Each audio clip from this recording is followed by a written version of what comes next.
அறிவியல் தொழில்நுட்ப கல்வி இதற்கிடையில் நம் இந்திய நாட்டில் பெருமளவு புறக்கணிக்கப்பட்ட அறிவியல் மற்றும் தொழில்நுட்ப துறையினை வலுப்படுத்தும் நடவடிக்கைகளை இந்திய அரசு பார்த்தீங்கன்னா மேற்கொண்டது. அதாவது என்னென்னா, பெரிதும் புறக்கணிக்கப்பட்ட துறை அப்படின்னு சொல்லி இந்த அறிவியல் மற்றும் தொழில்நுட்பத்துறையை பார்த்தீங்கன்னா சொல்கிறாங்க. ஸோ இதை பார்த்தீங்கன்னா புறக்கணிக்கக்கூடாது, ரொம்பவும் வலுப்படுத்தணும் அப்படின்னு சொல்லிட்டு இந்திய அரசு நடவடிக்கை மேற்கொள்ளுது. சரிங்களா? ஸோ இந்த தொழில்நுட்பத்துறை அப்படிங்கிறது ரொம்பவும் முக்கிய ஒரு நாட்டுடைய வளர்ச்சிக்கு. அதனால் இதை யாரும் புறக்கணிக்கக்கூடாது, அதை வலுப்படுத்தணும்னு சொல்லிட்டு அதை ஆரம்பித்து நிறைய மாணவர்களுக்கு பார்த்தீங்கன்னா இலவச மானியம் கொடுத்து, ஏதாவது பார்த்தீங்கன்னா அப்புறம் அந்த ஸ்காலர்ஷிப்லாம் கொடுப்பாங்களே, ஏதாவது கொடுத்து பார்த்தீங்கன்னா அவங்கள உள்ளே இழுக்கணும், படிக்க வைக்கணும் அப்படின்ற நோக்கம் பார்த்தீங்கன்னா இந்திய அரசுக்கு ஏற்பட்டு அதற்கான நடவடிக்கைகளை பார்த்தீங்கன்னா இந்திய அரசு மேற்கொண்டிருக்காங்க. அதுக்காக என்ன நடவடிக்கைகளை மேற்கொண்டிருக்காங்க அப்படின்னு பாருங்கள். 3-5 ஆண்டு திட்ட காலங்கள் முடிவதற்குள் 5 ஐஐடி காலேஜஸ் இருக்குது இல்லைங்களா, சென்னையில் இருக்குது, அப்புறம் ஒவ்வொரு ஸ்டேட்லேயும் இருக்குது இல்லையா, மொத்தம் 5 ஐஐடி காலேஜுகளை பார்த்திங்கன்னா பல்வேறு சிறப்புமிக்க ஆராய்ச்சி பிரிவுகளில் 17 தேசிய ஆய்வகங்கள், அறிவியல் மற்றும் தொழில்துறை ஆராய்ச்சி கவுன்சில் CSIR, அப்புறம் பாதுகாப்பு ஆராய்ச்சி மற்றும் மேம்பாட்டு நிறுவனம் TRTO, அணு ஆராய்ச்சி மையம் ஆகியவை நிறுவப்பட்டன. இதெல்லாம் பார்த்திங்கன்னா அறிவியல் மற்றும் தொழில்நுட்ப துறைகளில் இதெல்லாம் பார்த்திங்கன்னா ஆரம்பிச்சிருக்காங்க. ஸோ இதெல்லாம் பார்த்திங்கன்னா இந்திய அரசாங்கம் ஆரம்பிக்கிற நடவடிக்கையில் பார்த்திங்கன்னா எடுத்திருக்காங்க. இதெல்லாம் ஆரம்பிச்சிருக்காங்க. என்னென்ன ஆரம்பிச்சிருக்காங்க அப்படின்னா, 5 ஆண்டு திட்ட காலங்கள் முடிகிறதுக்குள்ள 5 ஐஐடி காலேஜஸ் பார்த்திங்கன்னா ஓப்பன் பண்ணியிருக்காங்க, பல்கலைக்கழகங்கள் ஓப்பன் பண்ணியிருக்காங்க. பல்வேறு சிறப்புமிக்க ஆராய்ச்சி பிரிவுகளில் 17 தேசிய ஆய்வகங்கள் ஓப்பன் பண்ணியிருக்காங்க. அறிவியல் மற்றும் தொழில்துறை ஆராய்ச்சி கவுன்சில் CSIR பார்த்திங்கன்னா ஓப்பன் பண்ணியிருக்காங்க. அப்புறம் பாதுகாப்பு ஆராய்ச்சி மற்றும் மேம்பாட்டு நிறுவனம் ஓப்பன் பண்ணியிருக்காங்க, TRTO ஓப்பன் பண்ணியிருக்காங்க. அப்புறம் அணு ஆராய்ச்சி மையம் இதெல்லாம் பார்த்திங்கன்னா நிறுவப்பட்டிருக்கு.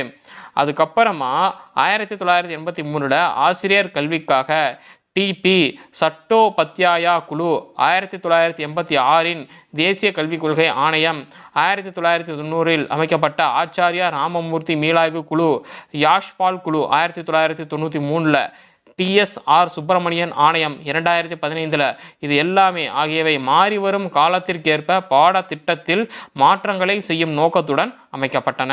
சரி, இதெல்லாம் பார்த்திங்கன்னா ஒரு அப்டேட், ஒரு ஸ்கூலு, காலேஜ், பல்கலைக்கழகங்கள் இதெல்லாம் இருக்குல்ல, இவங்க எல்லாமே நடுவில் ஏன் இவங்களெல்லாம் நியமித்து ஒரு குழுவை ஃபார்ம் பண்ணி வேலை செய்ய சொல்லியிருக்காங்க அப்படின்னா, அப்போதைக்கு அப்போ என்னென்ன அப்டேட் பண்ணலாம் அப்படிங்கிறதுக்கான ஒரு ஆலோசனைக்காக தான் இவங்கெல்லாம் அப்டேட் பண்ணியிருக்காங்க. இவங்களெல்லாம் பாருங்கள். 1983 ஆசிரியர் கல்விக்காக TP சட்டோபத்யாயா குழு பார்த்திங்கன்னா நியமிச்சிருக்காங்க. சரி, இப்போ இருக்கிற கல்வி போதுமா, இல்லை இன்னும் ஏதாவது அப்டேட் பண்ணணுமா, ஏதாவது சேஞ்சஸ் கொண்டு வரணுமா அப்படிங்கிறதுக்காக 1983 ஆசிரியர் கல்விக்காக TP சத்யோபத்யாயா குழு நியமிச்சிருக்காங்க. நோட் பண்ணிக்கோங்க இதெல்லாம். 1986 தேசிய கல்விக் கொள்கை ஆணையம் பார்த்திங்கன்னா நியமிக்கப்பட்டிருக்கு. இது எல்லாமே கல்வியில் பார்த்திங்கன்னா அடுத்தது நெக்ஸ்ட் அப்டேட் ஏதாவது கொண்டு வரலாமா, இன்னும் ஏதாவது மாற்றங்கள் பண்ணலாமா அப்படிங்கிறதுக்காக இந்த குழுலாம் அமைச்சிருக்காங்க. என்ன குழு, எந்த ஆண்டுன்னு நோட் பண்ணிக்கோங்க. முதல்ல 1983 ஆசிரியர் கல்விக்காக TP சட்டோபத்யாயா குழு, அப்புறம் 1986 தேசிய கல்விக் கொள்கை ஆணையத்தை ஏற்படுத்தியிருக்காங்க. அப்புறம் 1990 அமைக்கப்பட்ட ஆச்சாரியா ராமமூர்த்தி மீளாய்வு குழு, அப்புறம் யாஷ்பால் குழு 1993, TSR சுப்பிரமணியன் ஆணையம் 2015. இதெல்லாமே மாறி வரும் காலத்திற்கேற்ப பாடத்திட்டத்தில் மாற்றங்களை செய்யும் நோக்கத்தோடு அமைக்கப்பட்ட குழுக்கள். அவை கல்வி மேம்பாட்டிற்காக பல பரிந்துரைகளை பார்த்திங்கன்னா வழங்கியிருக்காங்க இந்த எல்லா குழுக்களுமே. இந்த படத்தில் கொடுத்துருக்காங்க பாருங்கள். இதுதான் பார்த்திங்கன்னா சென்னையில் இருக்கிற அந்த ஐஐடி.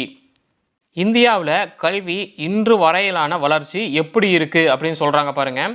மேலே குறிப்பிடப்பட்ட கல்விக்குழுக்கள் கமிட்டிகளின் அறிக்கையின் அடிப்படையிலும் மத்திய மாநில அரசுகள் தொடர்ந்து மேற்கொண்ட முன்னெடுப்பு நடவடிக்கைகளாலும் தகுதி அடிப்படையில் மட்டுமின்றி கல்வியில் பின்தங்கிய வசதியற்ற குடும்ப சூழலிலிருந்து வரும் மாணவர்கள் என்ற அடிப்படையிலும் கல்வி உதவித்தொகை, இலவச சீருடை மற்றும் மதிய உணவு திட்டங்கள், பட்டப்படிப்பு பயில்வோருக்கு கல்வி கட்டணத்தில் தள்ளுபடி ஆகியவற்றின் மூலமும் மாணவர் சேர்க்கை விகிதம் இன்று அதிகரித்திருப்பதால் பள்ளிகளில் இடைநிற்றலின் விகிதம் கணிசமான அளவில் குறைந்துள்ளது.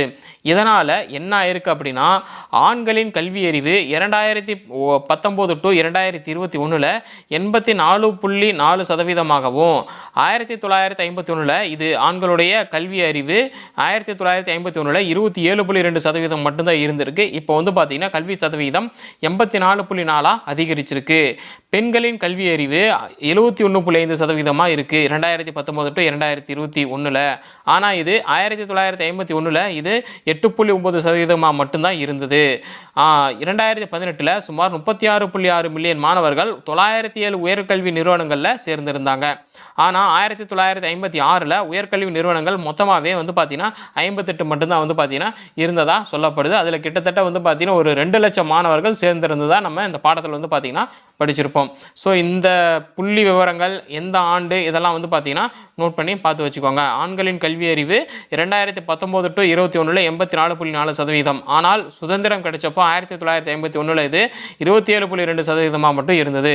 பெண்களுடைய கல்வி அறிவு 71.5%. இப்போ 2019 டு 2021 1951 இது பார்த்தீங்கன்னா 8.9% இருந்தது.